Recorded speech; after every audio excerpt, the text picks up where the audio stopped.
Hello everyone. I'm representing the an Agriculture Advisory Center, and I was recruited to run a project. It's a special type of project which I want to share with you today. Um, so I'm not from the public service, but I was tasked with putting together a team to actually deliver this project. And the project has an interesting genesis because it was the aim of the project is to try and move forward legislation, regulations, and the first pilot projects of rural energy cooperatives. So in Poland, energy cooperatives is a special piece of legislation, and they are one type of several of energy communities. So energy cooperatives are a particular type of energy community, and there will be other legislation to define other types of energy community in line with the RED II law. One of the specific things about the rural energy cooperatives in Poland is that they are focused just on rural areas. So there has been some discussion with the European Commission about whether this actually meets the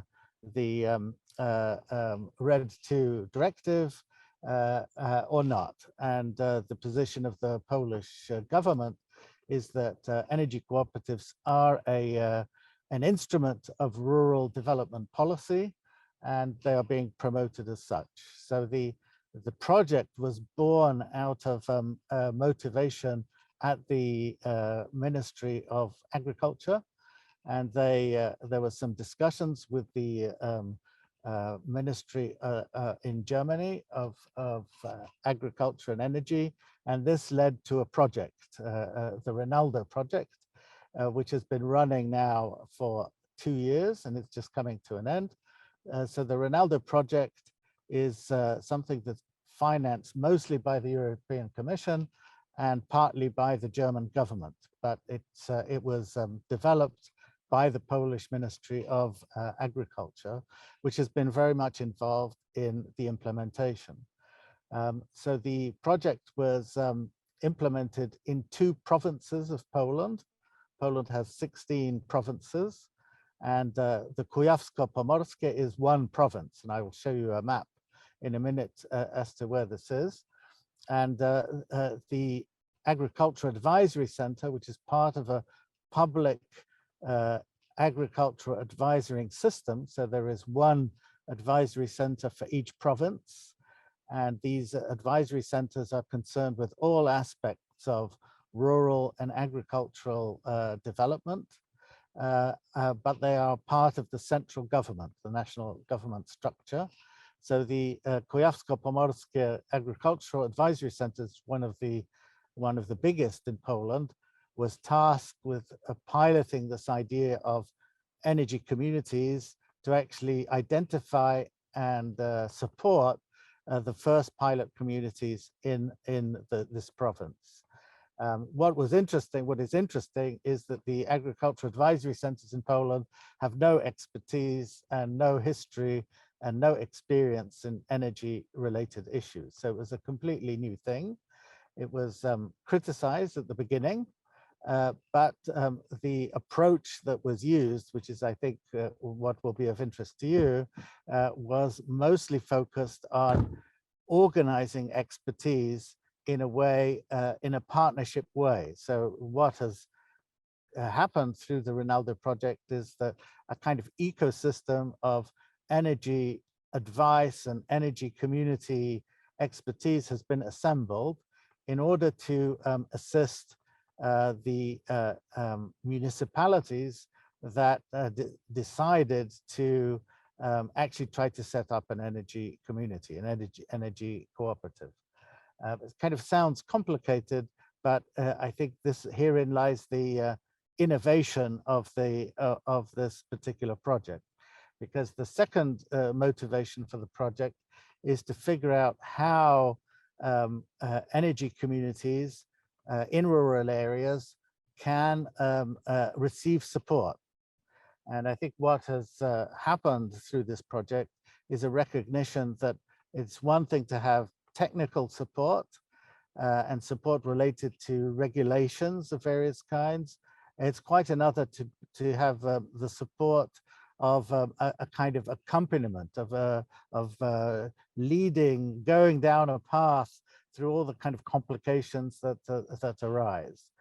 So we are moving now in Poland to a system which will combine both this technical expertise and this kind of support for partnering, collaboration being more effective. A few words about energy cooperatives in Poland. They are a fairly specific thing in that they are based on energy sharing within the cooperative. In other words, in order to energy producers can only sell, if you like, or share the energy they produce with the consumers who are part of the energy community. So in other words, if a municipality would like to use renewables through this cooperative system to do street lighting and include those people who have not been able to afford the higher energy prices, everyone has to be a member of this cooperative under the Poland's cooperative law. And so this is certainly a big complication. It is very different to the German system, where there are tariffs, where you essentially sell to the grid and also receive energy from the grid. Here, the grid is used as a storage facility because the trading is within the communities they serve. The big picture in Poland, if you like, is that in this particular area is that we have over 1 million individual prosumers. These are people like me who have a house and who have solar panels on the roof, and we produce energy. A part of the energy that we produce on the roof, we use in the home. There was a lot of skepticism about this at the beginning, but this has exploded. Over 1 million installations across Poland. And the idea of the energy cooperative is to try and replicate this prosumer idea, which is familiar to many people, but in rural areas. So it's like a collective prosumer. The idea being to give those who have not been able to become individual prosumers because maybe they don't own their homes, or their roof needs fixing, or because for other reasons.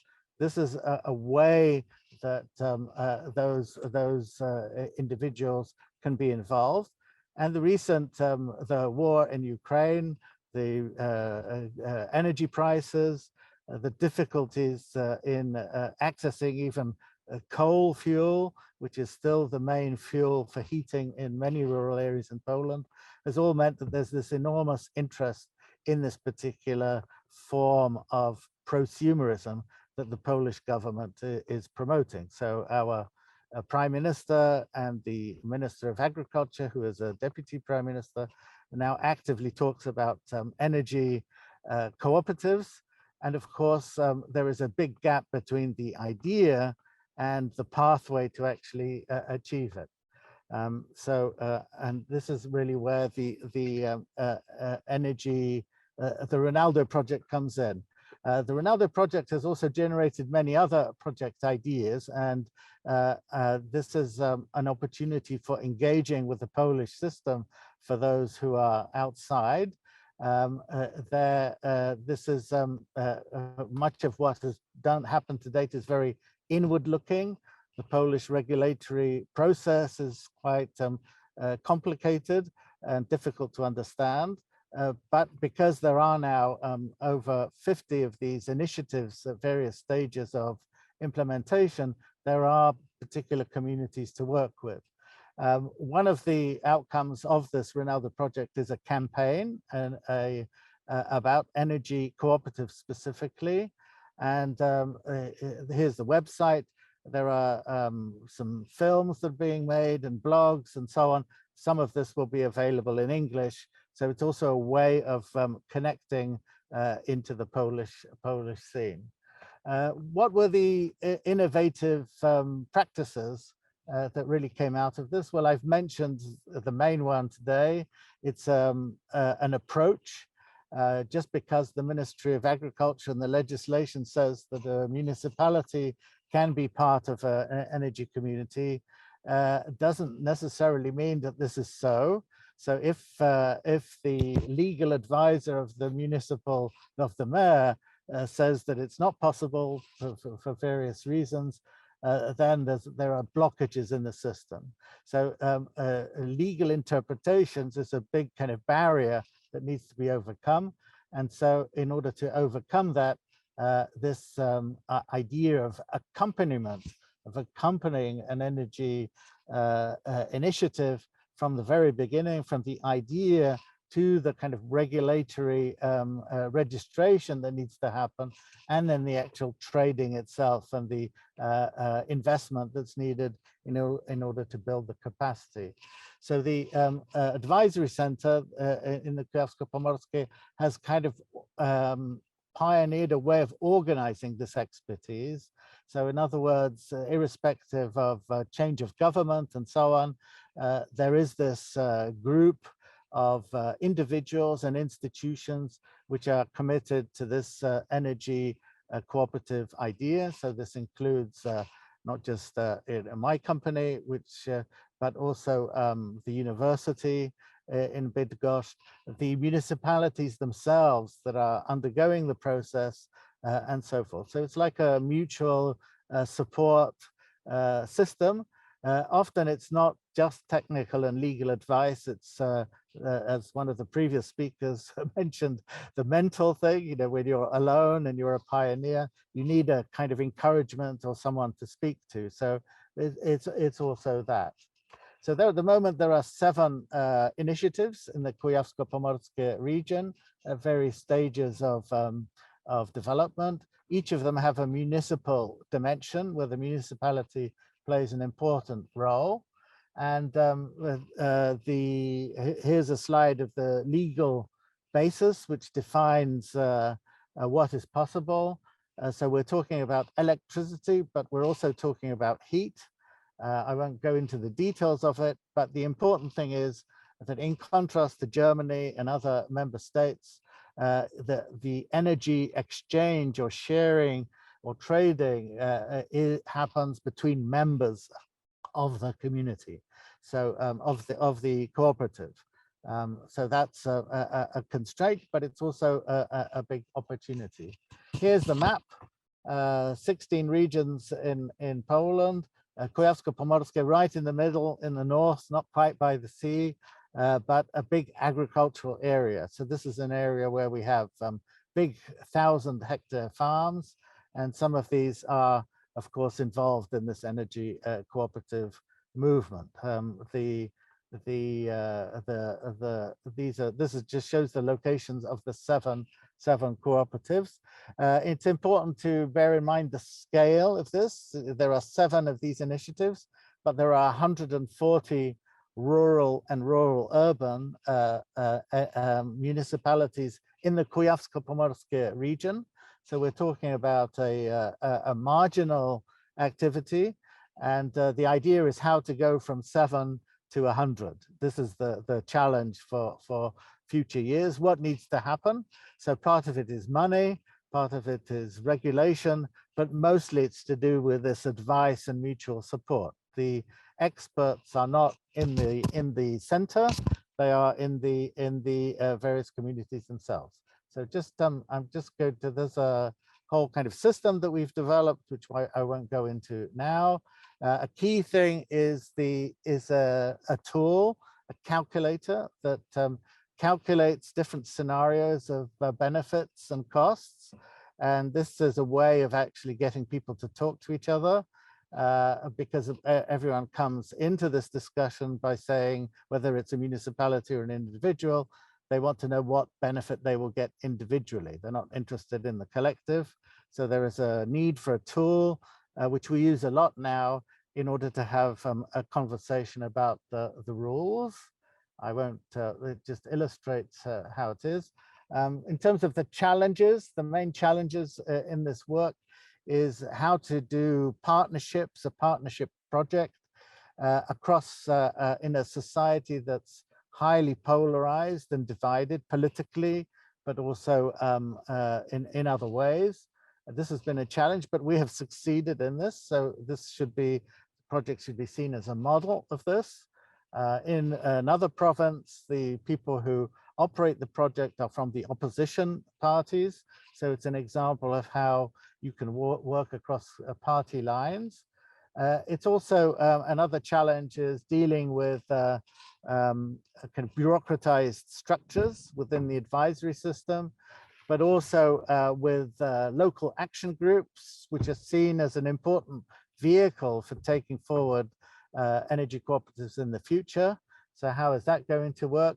And all of this is driven by a sense of urgency that energy prices are going up, and then we have an election coming up, later in the year. So a lot of activity. What would we do differently if we did this project next time? I think we would probably just do more of the things that have worked. And one of the key things that has worked is the fact that we have a public agency at the provincial level, the ministry, a university, farmers and municipal leaders from across different political party options who are actively involved in this and trying to make all of this happen. In terms of the next steps, what's important is that all this may sound wonderful, and we have programs with millions of euros that have been allocated to energy cooperatives, but we only have 4 that have actually been registered, that have made it through the bureaucratic system. And so the big challenge is, how do we go from 4 that are registered to 4 that are operating, actually sharing energy and so on? And how do we go from 4 to 4,000, which is the big challenge of today? I think it is possible. And the key to all of this are developing the municipal. I will finish there. I've gone over my time, I think. One final thing is that we have a final conference coming up for the Renewable project on the 1st and the 2nd of March. It's in Warsaw. You can, I'll try to send the link to put in the chat box. You can attend in person if you register, and the first day is online. This will be an opportunity, an attempt also by us in Poland to connect with others. So there will be other countries represented, but the important thing, it is under the auspices of the Polish government, and so this opens up opportunities which would not exist if it was an NGO or another project.